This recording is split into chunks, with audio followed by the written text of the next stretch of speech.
Do you like all-age children events? I know that I used to, but that was when kids could be kids and not sexualized and not poisoned with adult issues or in constant confusion about what gender they aren't or aren't.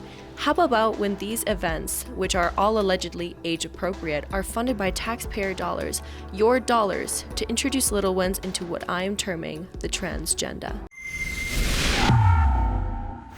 Over the last few months, I've done some undercover work to help actually expose the real intention of this child grooming group of either wicked or misinformed individuals. My findings? Let me show you.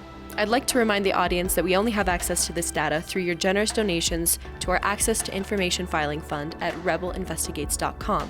Visit there to donate more and help keep this important work possible. Speaking of the truth, not only did the City of Calgary spend over $71,275 total on this traveling circus band.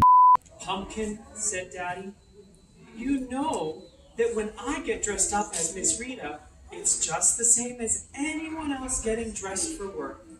Lawyers have suits, doctors have lab coats, and I have wigs and beads and glittery capes.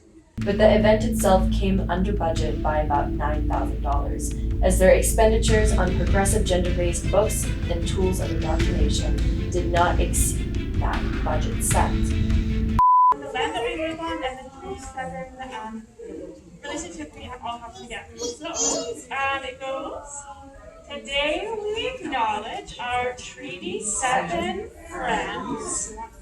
That's the sign. Where Blackfoot meet at elbow span.